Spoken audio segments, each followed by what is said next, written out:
अब आपने देखा कि किसी व्यक्ति को मतलब दिल ही रुक गया है, ऐसी स्थिति हो गई है कि अगर कुछ नहीं किया गया तो मरना निश्चित है, जिसे हम कहते हैं कार्डियक अरेस्ट। सिंपल जो मेडिकल लैंग्वेज होती है उसमें हम कहते हैं हृदय गति रुक जाना या कार्डियक अरेस्ट हो जाना। ये दिल के दौरे से थोड़ा सा अलग होता है। दिल के दौरे में दिल की वाहिनियों में रुकावट होने की वजह से दिल की ब्लड सप्लाई कम होती है। ऐसी स्थिति में आपको जो एस्प्रिन, क्लोपिडोग्रेल और इस तरह की गोलियां या खून पतला करने वाली गोलियां ये मदद करती हैं। लेकिन इससे आगे की बात है कि हृदय गति रुक ही गई है।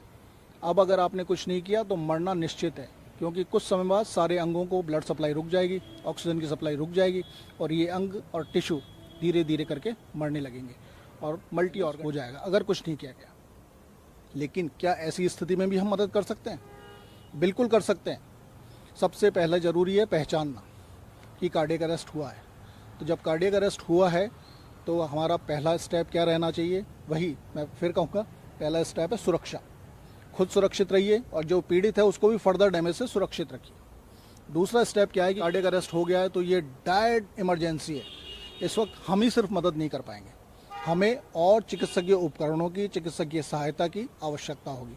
तो दूसरा स्टेप क्या है कि अगर आप अकेले हैं तो स्वयं ही कॉल करना है हमें चिकित्सा सहायता को। और सिंपल सी चीज़ है, हमारे यहाँ एक नंबर है 108 पे कॉल करना है। क्या बताना है?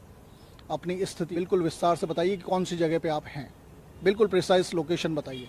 दूसरी चीज़, अपने बारे में बताइए कि आपके पास क्या जानकारी है, क्या आप CPR करना जानते हैं, नहीं जानते हैं। ये दो बातें आपको इन्फॉर्म करना ज़रूरी है। इसके बाद हम अगले कदम पे जाएंगे। वो कदम क्या है? पहचान करना कि कार्डियक अरेस्ट हुआ है या नहीं हुआ है। इसकी पहचान कैसे की जा सकती है? सिंपल सी चीज़ है।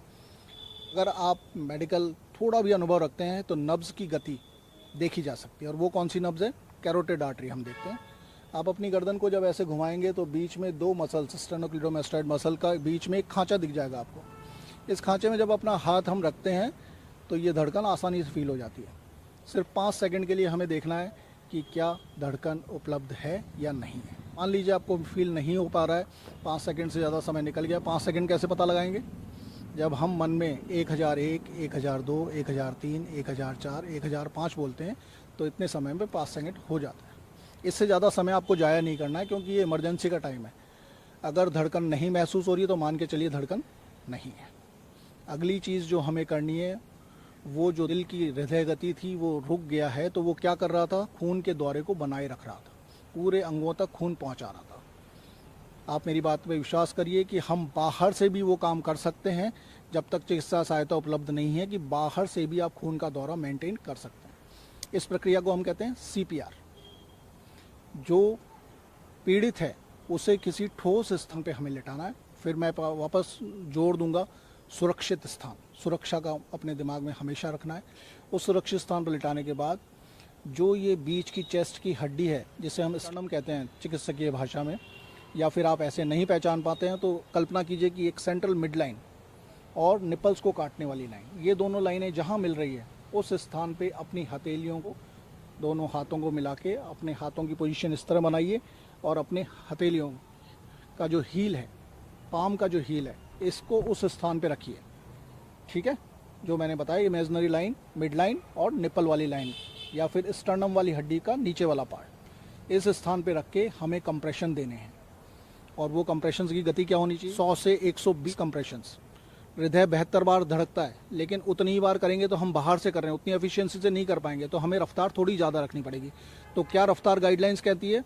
ये जो मैं बता रहा हूँ बातें, ये अमेरिकन एसोसिएशन ऑफ हार्ट, उसके द्वारा बताई गई चीज़ें हैं। तो हमें हृदय गति को रखना है 100 से 120, मतलब अपने कंप्रेशंस की गति को। और दबाव कितना डालना है? दबाव डालने के लिए जो तय सीमा है वो है 2 से 2.4 इंच, या फिर 5 से लेके 6 सेंटीमीटर आप लगभग मान लीजिए। हम कोई स्केल लेके नापने नहीं बैठे।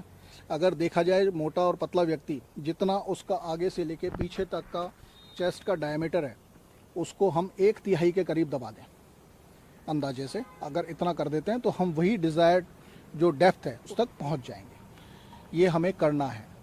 और ऐसा करने से हम क्या कर रहे हैं कि हमारे स्टर्नम, मतलब आगे की जो चेस्ट की हड्डी है ये, और पीछे जो रीढ़ की हड्डी है ये दोनों ठोस चीज़ें हैं। इनके बीच में एक सॉफ्ट ऑर्गन, हार्ट को हम बार बार कंप्रेस करके दबा रहे हैं।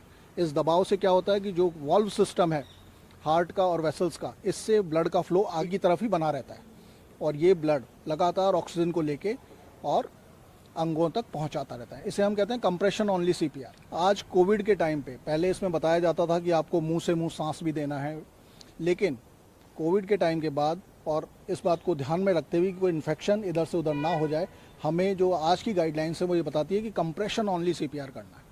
और कब तक करना है हमें, आप ये देखिए, अगर आप खुद जानकार हैं, जागरूक हैं तो आप खुद कर सकते हैं। और ऐसी कोई जगह नहीं होती कि आसपास कोई मौजूद ना हो। अगर कोई मौजूद है तो उस व्यक्ति को भी प्रेरित करके आप अपने साथ सेकंड रेस्क्यूअर के जैसे इस्तेमाल कर सकते हैं। ये हमें कहाँ मदद कर सकता है, ये समय बचाने में मदद कर सकता है। मान लीजिए आपने सीपीआर शुरू कर दिया तो ये दूसरा व्यक्ति जो है ये 108 पे कॉल कर सकता है।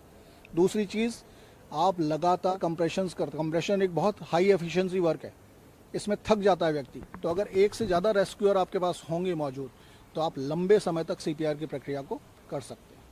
अब आप पूछना चाहेंगे कि सर सीपीआर कब तक किया जा सकता है, तो मैं आपको बता रहा हूँ सीपीआर हम कब तक कर सकते हैं कि सबसे पहली चीज़ पॉजिटिवली हम सोचें कि उस व्यक्ति ने कोई रेस्पॉन्स दिखा दिया है। जब हमने पहले रेस्पॉन्सिवनेस चेक की थी कि उस व्यक्ति को हमने पूछा कि आप कैसे हैं और वो जवाब दे पाने में नाकाम था, तब हमने ये सारी प्रक्रिया शुरू की थी।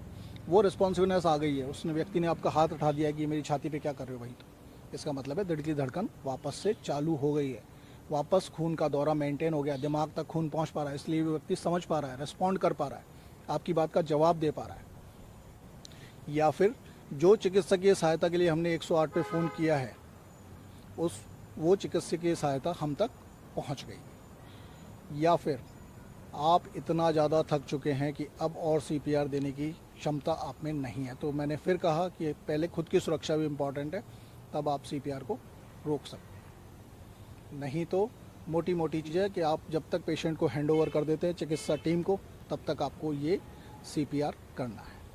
ये छोटी सी बात है जो करके हम किसी व्यक्ति की जान बचा सकते हैं।